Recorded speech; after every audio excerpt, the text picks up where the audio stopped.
આગામી સમયમાં યોજાનાર સ્થાનિક સ્વરાજ્યની ચૂંટણીઓને લઈને રાજકીય પાર્ટીઓ દ્વારા અત્યારથી જ પ્રશિક્ષણ વર્ગો, તાલીમ અને બેઠકોનો દોર શરૂ. પાટણ જિલ્લા કોંગ્રેસ દ્વારા પણ ચૂંટણીઓને લઈને આજથી જ કમર કસી છે. પ્રજા સમક્ષ કયા મુદ્દાઓને લઈને જવું તેમજ પ્રજાને કઈ રીતે કોંગ્રેસ તરફ વાળી શકાય તે માટે આજે પાટણ જિલ્લા કોંગ્રેસ કાર્યાલય ખાતે પ્રશિક્ષણ શિબિરનું આયોજન કરવામાં આવ્યું હતું. જેમાં પાટણ જિલ્લા પંચાયતની 32 સીટના પ્રમુખો, 170 સેક્ટર પ્રમુખો તેમજ મંડળ ક્ષેત્રના પ્રમુખો ઉપસ્થિત રહ્યા હતા. પ્રણય રાવલ, અમૃતસિંહ ઝાલાએ પ્રમુખોને પ્રજા વચ્ચે કયા પ્રશ્નોને લઈને જવું તે અંગે વિસ્તૃત માર્ગદર્શન આપ્યું હતું. તો આ પ્રસંગે પાટણ જિલ્લા કોંગ્રેસ પ્રમુખ જમાલભાઈ દેસાઈએ જણાવ્યું હતું કે ભાજપના શાસનમાં આમ જનતાથી લઈને વેપારીઓ, ખેડૂતોને મજૂર વર્ગ ત્રાહિમામ પોકારી ગયો છે, ત્યારે તે માટેનો વિકલ્પ શું?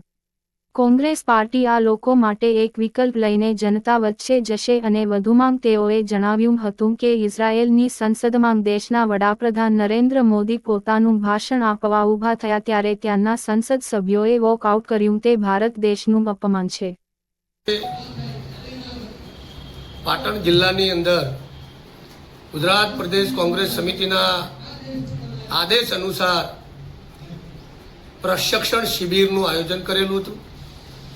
જિલ્લા કોંગ્રેસ કાર્યાલયે આ શિબિરના તાલીમનો કાર્યક્રમ રાખેલો હતો અને આ શિબિરમાં મંડળ સેક્ટરના પ્રમુખોને જ બોલાવવામાં આવ્યા હતા અને મંડળ સેક્ટરના પ્રમુખોને જ એટલે કે જિલ્લા પંચાયતના 32 પ્રમુખો, સીટ દીઠ અને 170 સેક્ટર પ્રમુખોની જ તાલીમ હતી.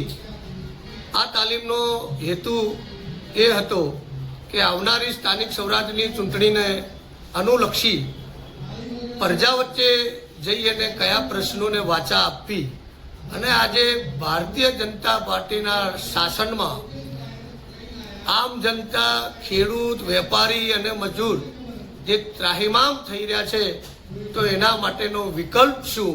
એ વિકલ્પ લઈને કોંગ્રેસ પાર્ટી એ જનતા વચ્ચે જવા માટેનું આ એક શિબિરનું આયોજન કરેલું છે.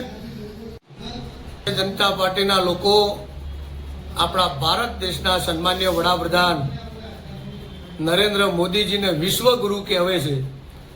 આ વિશ્વગુરુ ઇઝરાયલમાં જ્યારે સંસદ ભવનમાં પોતાનું ભાષણ આપવા ગયા ત્યારે ત્યાંના ઇઝરાયલના સંસદે વોકઆઉટ કર્યું.